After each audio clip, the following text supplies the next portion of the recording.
So sadly enough, I don't have the right backplate to install the new CPU cooler.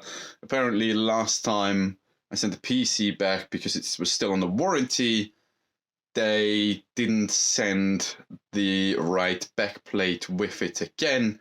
I guess they used another one, and now I don't actually have the original backplate for AM4 for the CPU cooler, for the motherboard. Which means I can't install the new cooler, which means I gotta wait until Thursday, probably. Fingers crossed. Maybe it will arrive by then. At least that's what Amazon's telling me. We'll see how that goes until I can install the CPU and then the CPU cooler and then reinstall all the software. That being said though, I hope you're doing well. Go outside, do some sports, stay hydrated, drink some water. That's still the same thing. I will see you guys around again. Peace.